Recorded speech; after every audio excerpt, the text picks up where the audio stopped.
요한복음 3장 3절부터 8절까지 말씀을 읽겠습니다. 요한복음 3장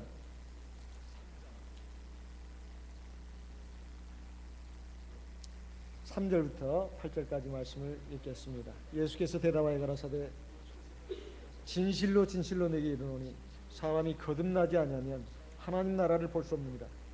니고데모가 가로되 사람이 늙으면 어떻게 날 수 있었나이까? 두 번째 모태에 들어갔다가 날 수 있었나이까? 5절 예수께서 대답하시되 진실로 진실로 내게 이르노니 사람이 물과 성령으로 나지 아니하면 하나님 나라에 들어갈 수 없느니라. 육으로 난 것은 육이요 성령으로 난 것은 영입니다. 내가 네게 거듭나야 하겠다는 말을 기이 여기지 말라. 바람이 임의로 불면 네가 그 소리를 들어도 어디서 오며 어디로 가는지 알지 못하나니 성령으로 난 사람은 다 이러하니라. 여기 여러분들 보게 되면 믿음의 자녀, 믿음의 가정에서 자라난 자녀들이 대부분입니다.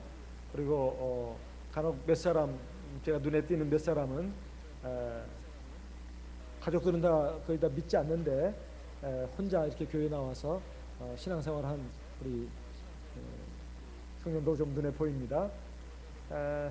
여러분 보시기에 여기 서 있는 목자는 어떤 것 같습니까? 여기가 아마 대부분은 믿음의 가정에서 자라났지만 저는 그러지 않았습니다. 저는 중학교 3학년 때 가을이었는데요. 제 고향은 남원입니다. 그때는 고등학교 입시가 있었습니다. 그래서 이제 학교에서 공부를 마치고 집에 돌아오면 이제 바로 독서실로 가서 공부를 하고 이렇게 이제 공부를 어느 정도 마치면 집으로 가고 그랬는데요. 제가 원래 교회하고는 별 관계가 없는 그런 사람이었습니다. 저희 집안은 원래 종교가 없는 집안이고 있다면 전통 신앙에다가 아니면 1년에 한두 차례씩 절에다가 시주를 하고 거기에는 제 이름도 들어있고 저희 부모님이 저 잘되라고 이제 뭐 쌀도 또 돈도 이렇게 바친 뭐 그런 적도 있습니다. 이런 집안에서 제가 교회하고는 전혀 상관이 없었는데 어렸을 때, 아주 어렸을 때 동네 이제 친구들 따라서 동네 또 누나가 교회 가자 그러면 크리스마스 날 교회 가서 이제 교회에서 주는 사탕, 연필, 공책 이런 거 받으면서 참 그게 좋아가지고 몇 번 나갔던 기억이 납니다. 그 외에는 교회를 나가본 적은 없고 이제 뭐 또 친구들이 중학교 때 1학년, 2학년 때 저를 전도하려고 굉장히 애를 쓴 친구들이 있었습니다. 장로교 뭐 학생회장이라든가 중학생 회장이겠죠. 뭐 저를 전도하려고 굉장히 애를 썼던 것 같아요. 그래서 하도 부탁을 하니까 제가 장로교회도 한 번인가 나가보고 또 여호와증인도 한 번 나가보고 천주교는 또 동네에 또 천주교가 있어가지고 그냥 한번 제가 구경 삼아서 한번 가본 적이 있습니다. 그런데 마음에 또 특별한 감동이 없었어요. 감동이 없었습니다. 그때 생각하는 것은 생소했습니다. 여러분들은 지금 자연스럽게 찬송도 하는데 저는 굉장히 생소했어요. 뭐 콩나물 대가리 막 그려져 있는 악보를 하면서 뭐 주 예수가 어떻고 뭐 하는데 가사 자체도 저한테는 너무 이질감을 느끼게 했고 그리고 성경책에 그 당시에는 막 빨갰습니다. 요 부분이 빨갰어요. 그리고 뭐 무슨 설교 말씀이라고 하는데 뭔 말인지 통 알아듣지를 못했습니다. 저는 물론 학교 다닐 때 성경을 기도원 옆에서 나온 성경을 몇 번 읽어본 적은 있습니다. 그것도 제가 읽고 싶어서 읽은 것이 아니라 학교에서 고전경 시대에 나갈 선수로 차출돼 가지고 이제 고전 가운데 성경이 들어 있으니까 읽었던 기억이 납니다. 신약 성경을 몇 번 읽었던 기억이 납니다. 그렇지만은 뭐 특별하게 뭐 믿음을 가지고 읽었던 건 아니기 때문에 신앙하고는 역시 관련이 없었습니다. 그런데 중학교 2학년 말에 제가 급성폐렴과 신장염으로 쓰러졌습니다. 그래서 사경을 헤매게 됐어요. 병원에 입원해 가지고 한 달 정도 입원해 있었습니다. 한 달인가 두 달인가 정확히 기억이 안 납니다만 그때 한 15살 무리 됐는데 그래가지고 저는 그때 처음으로 죽음의 공포를 느꼈습니다.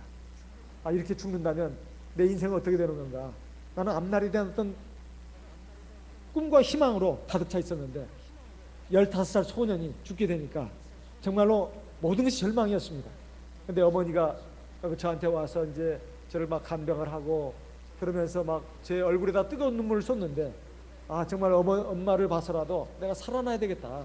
그리고 나는 앞으로 커서 훌륭한 사람이 되고 성공하겠다는 그 의지로 아주 강하게 있는데, 그리고 열심히 공부를 하고 있는데 왜 나에게 이런 것이 온단 말인가.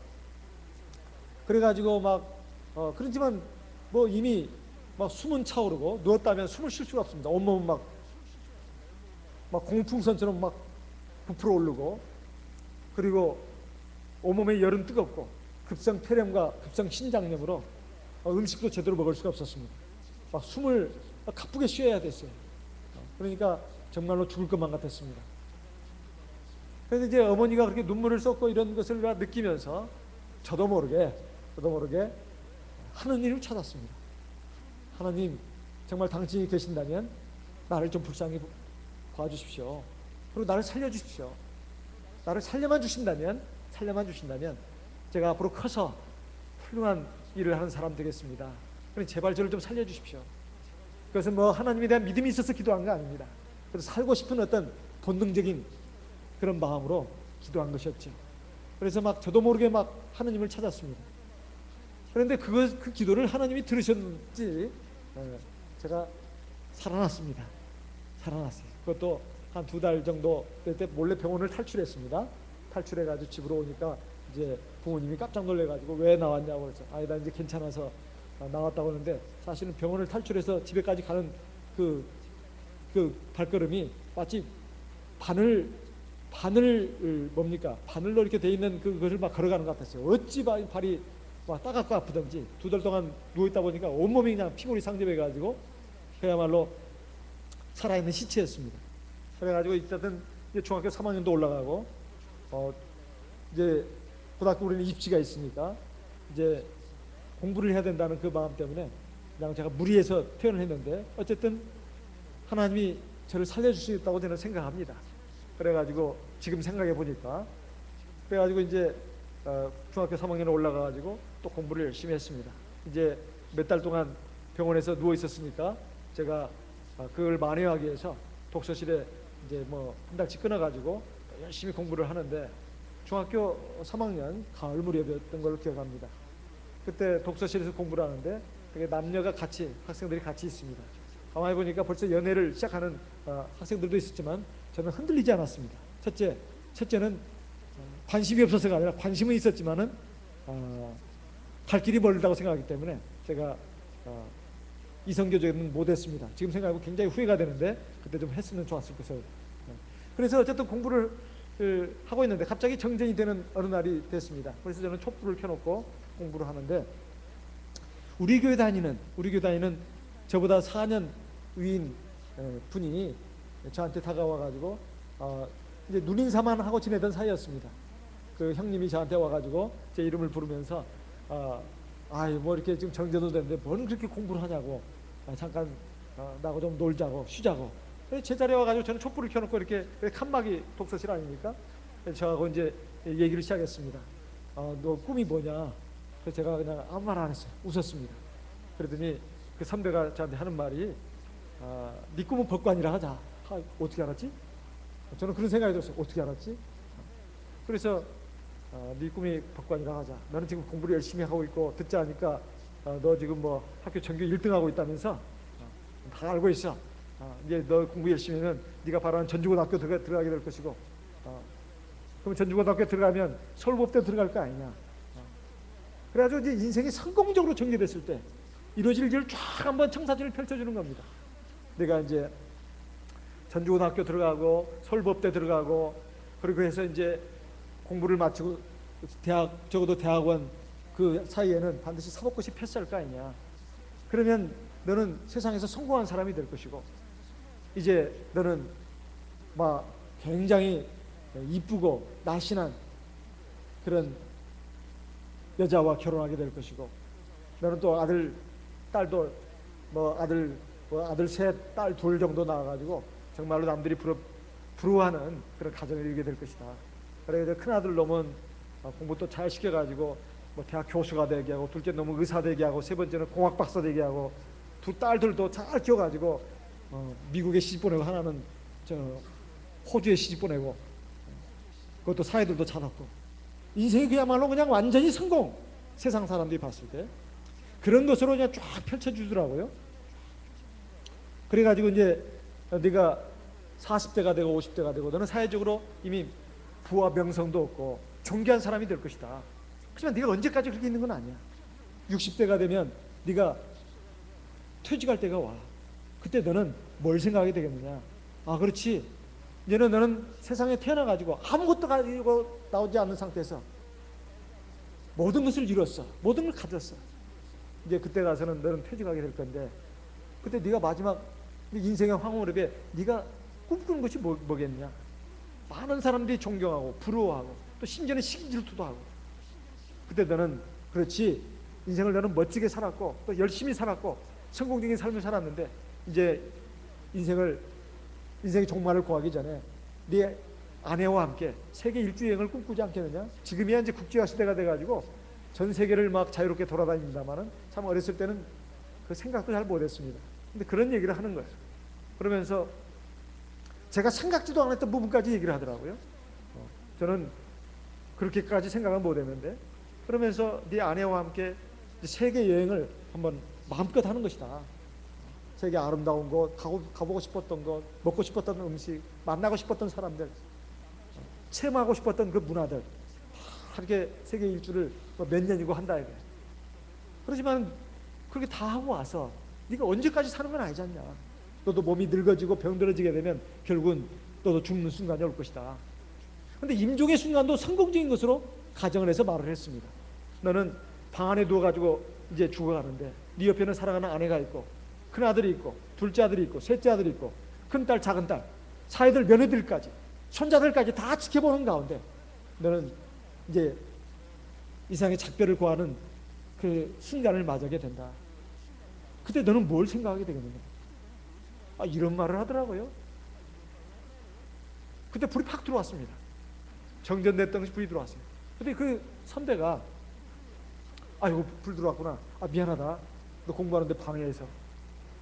그러고는 돌아갔는데 그 마지막 말이 제 가슴을 쉽게 말하면 엄청난 충격을 준 겁니다.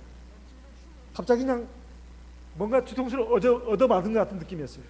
나는 지금까지 태어나가지고 죽는다는 것에 대해서 한 번도 생각해 본 적이 없었습니다.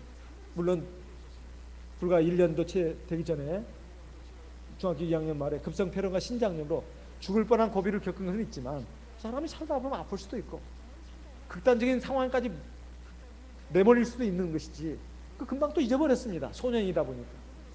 근데 그것이 생각이 났습니다. 내가 불과 몇 달 전에 사경을 헤매던 때가 생각이 났어요. 그렇구나. 사람은 언젠가는 반드시 한 번은 죽는구나. 그렇다면 내가 꿈꾸는 모든 일들이 대체 뭐가 될 것인가. 내가 설령 세상에서 성공한다 할지라도 출세한다 할지라도 내가 꿈꾸는 모든 것이 다 이루어진다 할지라도 내가 원하는 모든 것을 내가 나중에 갖게 된다 할지라도 결국 죽음이라는 것은 모든 것을 다 숲으로 돌아가게 하고 더 앗아가는 것이구나. 이런 생각이 들면서 갑자기 어떤 허무감이 막 몰려왔습니다. 갑자기 공부가 안 되더라고요. 그래가지고 독서실 그 옥상 위로 올라가가지고 그 밤하늘 무수한 별들을 바라보면서 깊은 생각이 잠겼습니다. 16살짜리 소년이. 그러면서 정말 사람이 인생이란 게 이런 것인가. 그리고 사람이 왜 영원히 살 수 없는 것인가. 그리고 이 죽음 앞에서 모든 것은 다 이렇게 허망하게 무너지는 것인데 내가 이렇게 열심히 공부해가지고 도대체 뭘 위해서 공부를 한단 말인가. 무엇을 위해서. 그러면서 갑자기 이제 내가 불과 몇 달 전에 사경을 헤맬 때 하느님을 찾던 생각이 났습니다. 그래가지고 가만히 제가 보니까 그 선배를 제가 독서실에서 공부할 때 그 선배 눈에서 빛이 나는 걸 봤습니다. 그분은 우리 교회 허수진 목자님의 사위입니다. 사위. 허수진 목자님의 사위. 이제 그분은 중학교를 졸업하고 검정고시를 공부하고 있었어요. 제가 듣자 하니까 경복고등학교, 서울의 경복고등학교 방학 떨어져 가지고 그걸 이제 어떻게 고등학교를 들어갈 기회를 놓쳐버렸습니다. 검정고시를 해가지고 결국 교대를 들어갔는데요. 그 당시 교대는 들어가기 굉장히 쉬웠는데 요즘도 들어가기 쉬운 걸로 알고 있습니다. 어쨌든 그 당시에는 더 쉬웠어요. 그래가지고 이제 이분이 그 검정고시를 공부하고 있었는데 이제 저하고 이렇게 친하게 됐는데 그분의 눈에서 막 빛이 나는 걸 제가 봤어요. 보통 사람과 달랐습니다. 술도 담배도 안 하는 그런 분이었어요. 그래서 제가 이제 어느 날 그분한테 말했습니다. 내가 보니까 형이 교회를 나가시는 것 같은데 형 나가는 교회에 내가 좀 나가고 싶다고 그러니까 그 형님이 굉장히 막 반색을 하면서 기뻐하더라고요. 아, 그러냐고. 아이고 정말 너무 그거 좋지. 형 교회 갈 때 나도 좀 한번 가보고 싶다. 한참 바쁠 때입니다. 중학교 3학년 2학기 그 가을 무렵은 한참 바쁠 때예요. 그래가지고 이제 그러니까 그 형님이 하는 말이 토요일 날 학교 갔다가 이제 오후에 오면 공부 좀 우리 같이 하다가 우리는 토요일 날 오후에 학생반 예배가 5시에 있다. 그러니까 한 4시까지 공부하다가 우리 같이 가자. 그러는 거예요. 교회까지 걸어가는데 한 30분 걸린다. 그러냐고 그렇게 하자고. 그래가지고 제가 토요일 날 오후 4시까지 공부하고는 이제 그 형님과 같이 이렇게 쭉 그 교회까지 걸어갔습니다. 남원의 그 공설시장에서 그 교회까지는 한 30분 정도 걸어가야 합니다. 걸어가면서 우리 선배 되시는 분이 제가 저를 염려했던 것 같아요. 저를 염려했습니다. 왜냐하면 우리 교회 가면 틀림없이 깜짝 놀라서 도망갈 가능성이 염려했던 것 같아요. 그러면서 조심스럽게 얘기를 시작했습니다. 예수님께서 우리 죄를 위해서 죽으시고 이제 하늘로 3일 만에 부활하셔가지고 하늘로 올라가시기 전에 예수님의 제자들에게 당부한 말씀이 있다. 너희들은 이 예루살렘을 떠나지 말고 아버지의 약속하신 걸 기다리라. 너희는 몇 날이 못 되어 성령을 받을 것이다. 저는 그게 무슨 말인가 하면서 갔습니다. 그러나 신약성경을 몇 번 읽은 그 기억이 있어가지고 그래도 성경에 있는 말을 하는 것 같다는 느낌은 있었어요. 제가 그렇게 머리가 좋지가 않습니다. 그렇지만 어렴풋하게 그 기억이 있었습니다. 그래서 그것을 얘기를 하는 것을 제가 들었습니다. 가면서 이제 그런 얘기를 하면서 그래서 예수님은 하늘로 올라가시고 제자들은 그 예루살렘에 머물러 가지고 열심히 기도했다고. 약 열흘간 열심히 기도했는데 오순절날에 이르렀을 때, 오순절날에 이르렀어요. 6월절에서부터 시작해 가지고 50일 되는 것을 오순절이라고 합니다. 순이 열흘순이거든요. 예수님이 40일 동안 제자들에게 함께 했었고 그 다음에 승천하신 다음에 한 열흘 정도 그 예루살렘에 있는 마가의 다락방에서, 마가의 다락방으로 추정되는 곳에, 꼭 마가의 다락방이라고 볼 수는 없지만은 마가의 다락방으로 추정되는 곳에서 그 120명의 성도들이 열심히 기도했던 겁니다. 열심히. 그랬더니 하늘에서 불과 같은 성령이 내려와가지고 급하고 강한 바람 같은 소리도 있었고, 그리고 불이 혀같이 갈라지는 것도 보였다고 했어요. 불이 막 탈 때 보면 불이 혀가 널름널름거리잖아요. 그런 것처럼 그것이 환상으로 보였다는 것이죠. 그리고 그 급하고 강한 바람 같은 소리가 급하고 강한 같은 소리가 있으면서 성령의 충만을 받고 반을 하기 시작했다. 그래가지고 거기에 모인 사람들이 깜짝 놀래가지고 구경꾼들이 모여가지고 놀래기도 하고 저거 뭐냐, 술 취해가지고 하는 소리다, 뭐 비방하는 사람들이 있었고 그런 얘기를 하는 거예요.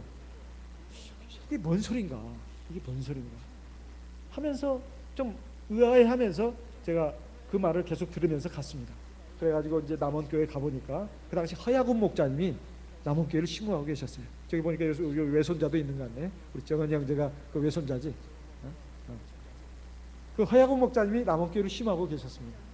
근데 그 허야군 목자님이 이제 어디 가시고 교회에 어떤 임원 되시는 집사님인가가 설교를 이제 하셨는데요.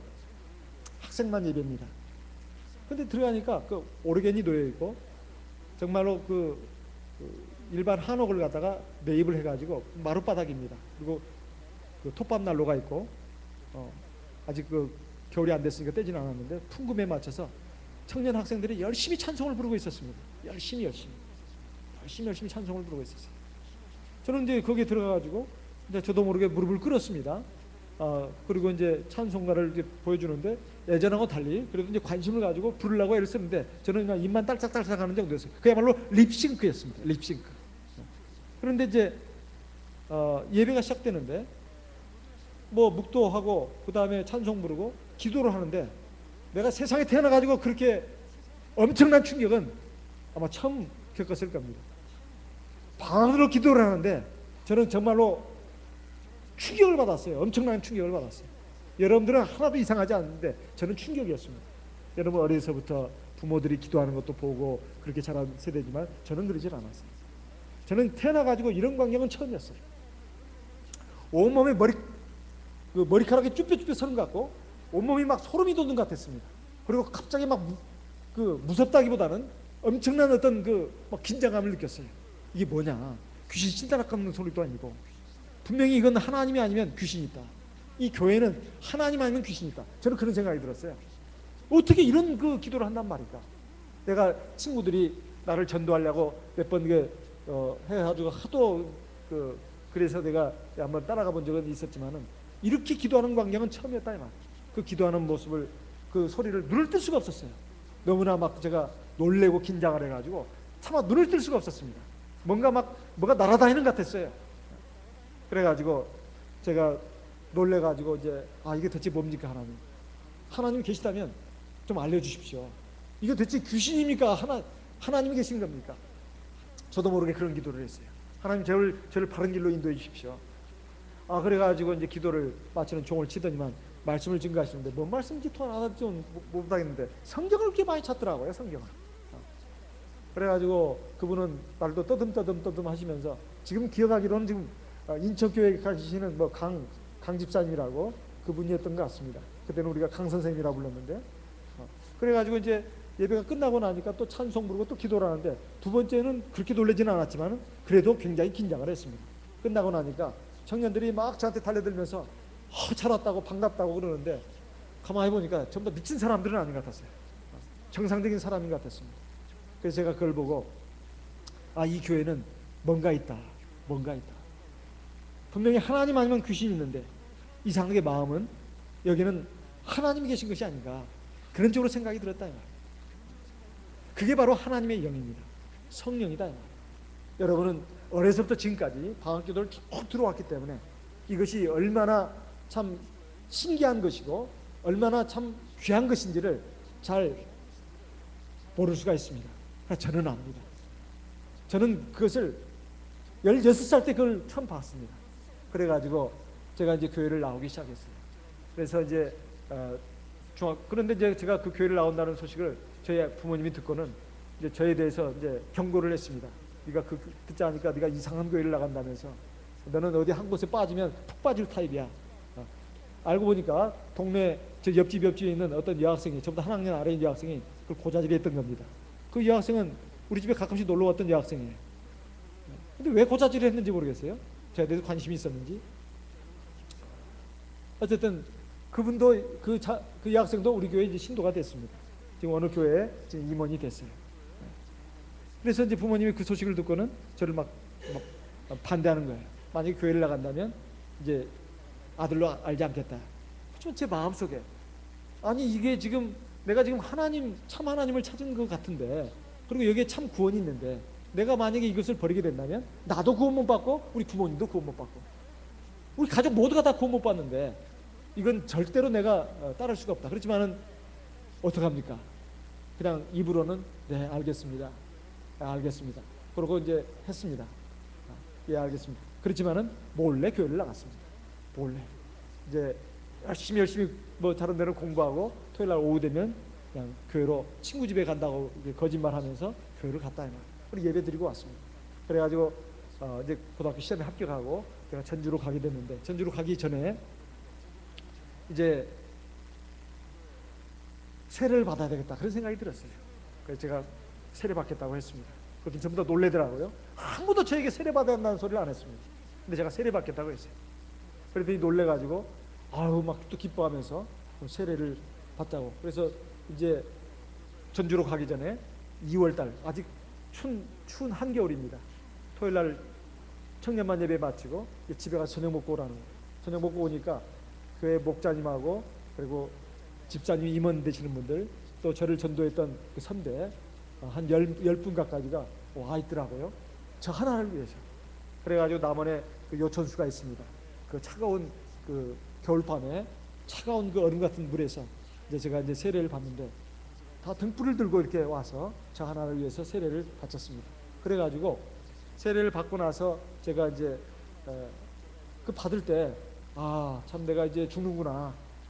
그래서 물속에 죽고 나는 새로운 사람으로 태어나는구나. 하나님 말씀 그대로 그냥 받아들였습니다.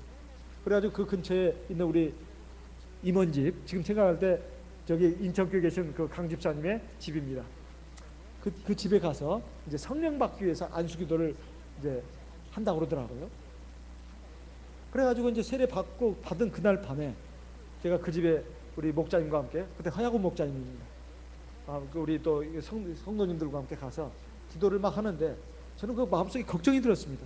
이렇게 이분들이 나 하나 세례 받는데 이렇게 고생을 하셨는데 내가 성령을 못 받는다면 얼마나 참 미안한 일이고 또 부끄러운 일인가. 그 생각 때문에 마음이 잘 모아지지 않고, 그게 첫 번째 원인이고, 두 번째는 생각해 보니까 정말 성령이 나한테 임할까? 그런 일이 일어날까? 나도 저렇게 기도할 수 있을까? 여기에 대한 관심만이가 일어났어요. 그래서 한참 동안 기도를 했는데 성령을 못 받았습니다. 기도를 마치고 나니까 하야곤 목사님이 막 야단을 치더라고요. 막 야단을 치는 거예요. 왜 마음문을 안 열어놓냐고 말이야. 그래서 보통은 우리가 위로해 주잖아요. 근데 하야곤 목사님은 그러지 않았어요. 근데 하나도 그게 마음이 상하거나 그러지 않았습니다. 이거 정말 어떻게 알았지? 어떻게 알았지? 내가 마음문을 열지 않았다는 거야. 그러면서 이제 한참 야단을 치시더만 이제 표정을 누그러뜨리면서 좋은 말로 말씀하시는 거예요. 제 이름을 부르면서 아무개야, 한번 생각해봐라. 이 장독이 있는데 말이야, 거기에 뚜껑을 닫아놓으면 햇빛이 들어가겠냐 안 들어가겠냐. 우리 하야곤 목자님은 그 진리를, 깊은 진리를, 수준 높은 진리를 아주 쉬운 말로 설명하는데 아주 탁월한 그 안목을 가지신 분입니다.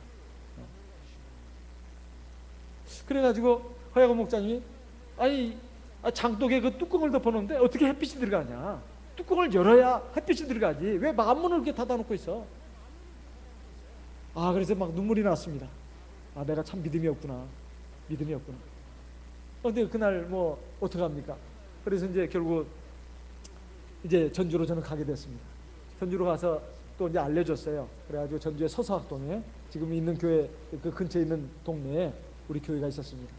그래서 교회에서 이제 전주고등학교 들어간 또 형제가 하나 있다는 거예요. 보니까 한길 목자입니다. 한길 목자님이 같은 이제 1학년이었어요. 그래서 와서 제 반에 와가지고 인사를 하더라고요. 같이 인사했습니다. 교회를 위치를 가르쳐 준다는 거예요. 교회 근처에 살고 있었습니다. 우리 한길 목자님이. 그래가지고 이제 같이 이제 가게 됐어요. 그래가지고 서서학동 우리 교회를 보게 됐어요. 벌써 몇십 년 전의 일입니다. 그래가지고 가서 보니까 참말로 그 이제 예배를 드리는데 전부 다 성령으로 기도하는데 저 혼자만 이게 그냥 푹 있자니까 얼마나 답답하고 괴로운지, 그리고 창피한지. 그래도 저는 창피를 무릅쓰고 교회를 나갔습니다. 왜냐하면 이 교회 떠나면 난 죽는다, 그런 생각이 있었어요. 이미 나는 세례도 받았고 이제 성령도 받아야 하나님 나라 가는데 이제 어떻게 하란 말이냐. 저는 마치 불 꺼진 창바도 같았어요. 고장난 전구따마 같았어요. 그래가지고 결국 성령을 이제 참 받아야 되는데, 제가 이제 하수라고 있었는데요. 다 학생들 잘 때는 제가 어떤 때는 막 장독대 뒤에 숨어가지고 막 기도도 했습니다. 한 달에 2번 정도 집에 내려갔다 오고 그랬어요. 그때는 이제 교회를 물론 갔죠. 그리고 이제 그 집에 낮에 부모님들 다 나가서 없을 때 백장 속에 들어가서 혼자 기도도 했습니다. 제발 성령 좀 달라고 하나님. 성령을 못 받았어요. 그러다가 고등학교 1학년 겨울방학에 누가 그랬습니다. 영혼회에 참석하면 성령을 잘 받는다고. 그 영혼회가 뭐냐고 하니까 하나님 말씀을 많이 듣는 그런 그 교회라는 거예요. 그리고 기도도 많이 하고. 그래가지고 서울의 녹봉교회, 그때는 녹봉교회라고 했습니다. 그때 학생영혼회가 거기서 열렸다는 거예요. 그때 학생영혼은 중학생에서부터 대학생, 사회청년까지 다 모인 것이 청년영혼회입니다. 그 청년이라는 개념은 지금 우리하고 좀 똑같아요. 여기 대방교회하고. 이거 청년반 예배잖아요. 그래가지고 그때 제가 부모님한테 거짓말을 또 했습니다. 또 본의 아니게 할머니한테 인사드리러 간다고. 아, 얘가 참 기특하네. 어떻게 할머니한테 인사드리러 갔나?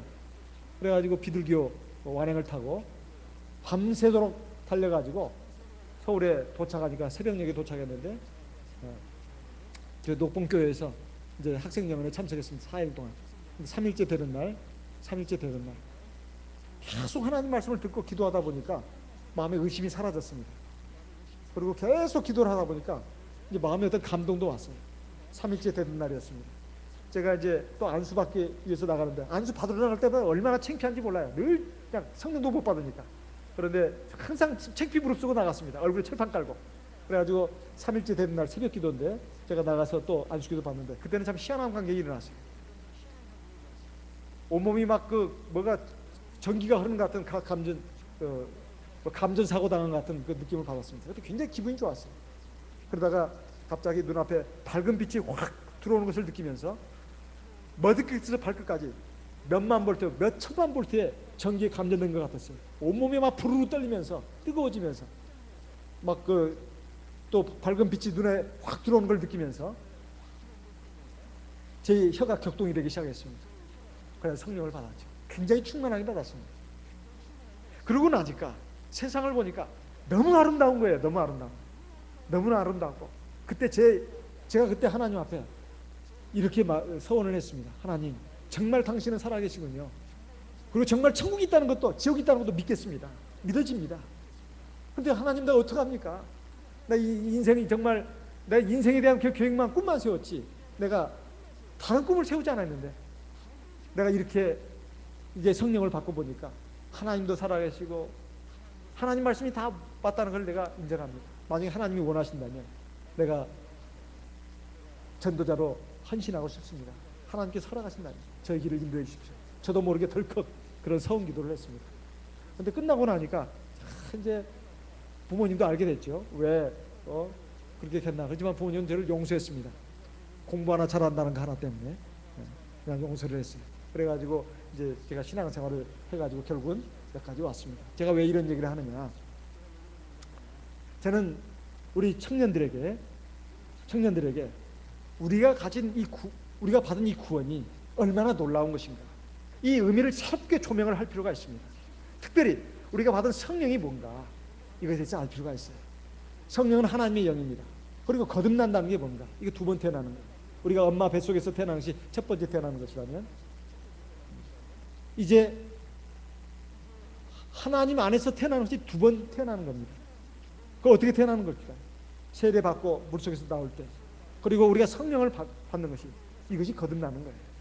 주님께서 말씀하셨습니다. 내가 진실로 내게 이르노니 사람이 물과 성령으로 나지 않으면 하나님 나라에 들어갈 수 없다. 물로 태어난다고 하면 우리가 잘 알고 있습니다. 세례받는 거라는 거. 왜냐하면 우리는 침례를 받잖아요. 물속에 들어가는 것이 우리가 죽는 겁니다. 우리 옛사람. 우리 물속에 나올 때 새로운 사람으로 태어나는 거예요. 성령을 받는 건 뭘까요? 이것이 참 기묘한 일입니다. 그러니까 이것이 참 너무나 어려운 것이기 때문에 예수님께서는 여기에 특별히 보충 설명까지 하셨습니다.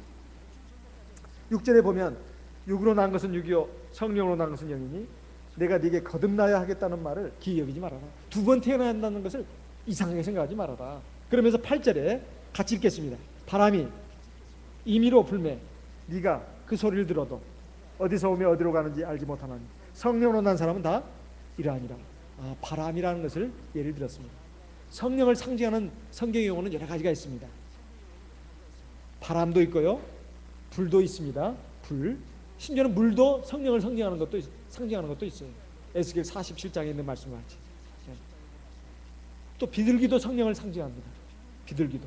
또 빛도 성령을 상징합니다. 벌써 내가 몇 가지 말했죠? 한 5가지 말했나? 바람, 불, 물, 비둘기, 빛, 한 5가지 말했는데 또 있습니다. 이것이 다 성령을 상징하는 것인데 특별히 예수님은 요한복음 3장에서 바람으로 상징했어요. 성령으로 받아가지고 그 두 번 태어난 사람은 이건 말로 설명할 수 있는 게 아니다. 바람이 우리 눈에 보이지 않잖아요. 그렇죠? 바람 눈에 보니까 바람 잡았다. 바람 잡았어. 어우 시원한 바람이네. 가슴에 녹아가야지. 오늘 그이한테 줘야지. 이런 사람이 있어요? 그러면 돌았어, 미쳤어 그러는 겁니다. 바람은 눈에 보이지 않죠. 하나님도 마찬가지입니다. 하나님의 영도 우리 눈에 보이잖아요. 그렇지만 있지 않습니까? 바람은 우리 눈에 보이지 않지만 있잖아요. 공기 우리 눈에 보이지 않지만 있지 않습니까? 향기 우리 눈에 보이지 않지만 있지 않습니까? 전파 우리 눈에 보이지 않지만 있잖아요. 전파가 막 지금 동계 지금 또 다니고 있잖아요. KBS, MBC, SBS, YTN, CNN 막 또 다니고 있잖아요. 우리가 그 안테나로 잡아가지고 보고 있는 거 아닙니까? 여러분 휴대폰 문자 보내고 또 동영상 보내고 지금 공중에 막 각종 전파들이 날아다니고 있잖아요. 이 순간에도 지금 밑에서 따닥따닥 보내고 있는 사람이 있잖아요. 보니까 오늘 없네. 이 공중에 수많은 전파들이 막 지금 떠다니고 있는 겁니다. 우리 눈에 안 보인다 해서 없는 것이 아니에요. 있습니다. 하나님도 마찬가지. 하나님 영이시기 때문에 우리 눈에 안 보이는 겁니다. 그 하나님의 영이 우리 안에 들어왔을 때 우리는 살아납니다. 에스겔 37장에 보면 선지자 에스겔이 하나님의 부르심을 받고 어떤 골짜기 갔습니다. 그러더니 죽은 사람의 뼈가 막 산더미를 이뤘어요. 인자야, 이 사람의 죽은 뼈들이 살아날 수 있겠느냐? 주여, 주님만이 아십니다. 먼저 너는 하나님의 말씀을 대어내라. 그리고 생기를 불어서 여기에 이 죽은 뼈들에게 들어가게 해라. 하나님의 말씀을 전했습니다. 너희들은 하나님의 말씀을 들어라 이 뼈들아. 그러니까 뼈들이 하나님 말씀을 듣고는 막 일어나는 거예요. 뼈들이 막 맞춰지는 겁니다. 다리뼈, 가슴뼈, 머리뼈, 엉덩이뼈, 종아리뼈 그냥 전부 다 막 맞춰지는 거예요. 그러더니 살들이 딱 막 붙는 겁니다. 하나님의 말씀은 그런 능력이 있어요. 그런데 사람의 모습이 딱 됐습니다. 그런데 그것이 전부가 아니잖아요. 그건 시체지. 마네킹이지. 이제 두 번째로 생기를 불어서 이 사람을 살게 하라고 했더니 에스겔 37장에 있습니다. 에스겔 37장의 내용을 제가 지금 말로 하는 거예요. 덧보탠 거 없습니다. 생기야 불어라 그러니까 생기가 막 따라와서 막 들어가니까 이제는 막 움직이는 거예요. 움직이는 거예요. 모형이 아니에요. 그래서 사람을 살리는 것은 하나님의 말씀과 생기가 있어야 되는데 특별히 생기가 들어가야 됩니다. 그 생기가 바로 하나님의 영이라고 에스겔 37장에 되어 있어요. 그래서 큰 근대를 이뤘다고 나와요. 이것이 신약 시대에 와서 이루어졌습니다. 예수님께서 십자가에서 우리 죄를 위해서 돌아가시고 부활하시고 하늘로 승천하시면서 너희들은 아버지의 약속하신 거 보혜사 성령을 기다려라. 보혜사 성령을 기다려라. 그러면 세 방언을 말할 것이다. 마가복음 9절 읽겠습니다. 마가복음 16장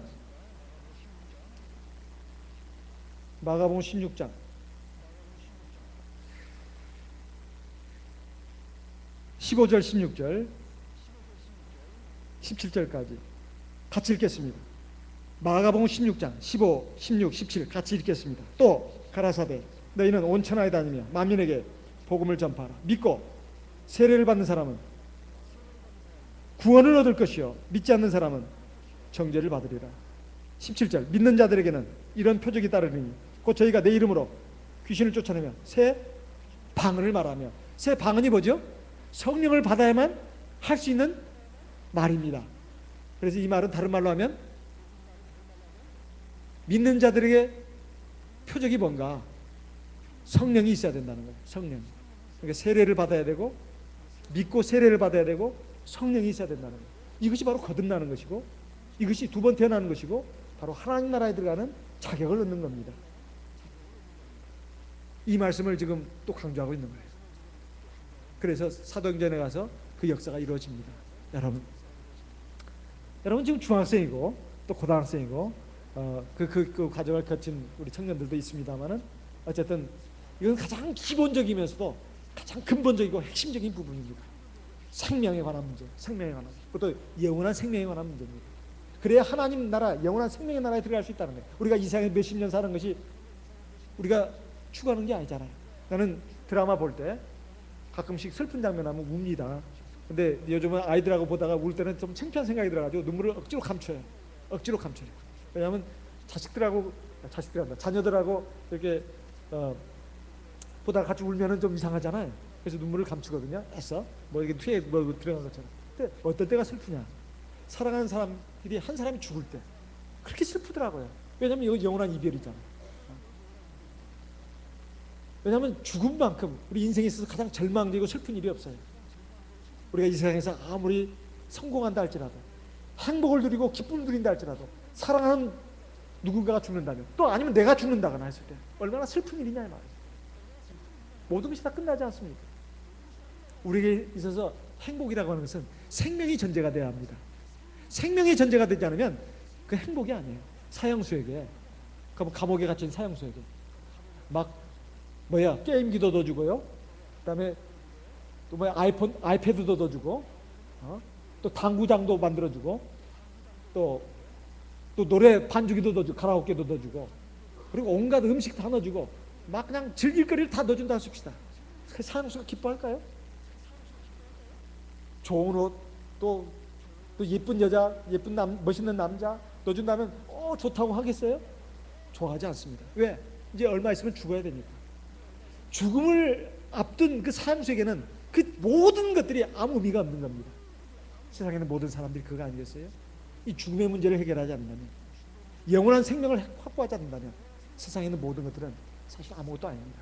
자, 우리가 하나님 앞에 받은 구원이 얼마나 감사한 것인가, 이걸 우리가 꼭 깨달아야 되겠습니다. 저와 여러분이 이 가치를 알고 온전한 믿음으로 하나님 앞에서 믿음에 바로 서고, 그리고 하나님 말씀 가운데서 우리 잘 자라가지고 하나님이 원하시는 하나님 백성이 되고, 하나님 앞에서 정말로 귀하고 값어치 있는 인생을 사는 저와 여러분 되시기를 바랍니다. 그리고 영원한 하나님 나라에 들어가서 하나님 앞에 칭찬받고 상급받고 영원한 생명과 행복을 누리는 저와 여러분 되기를 바랍니다. 네, 잠깐 묵도하겠습니다.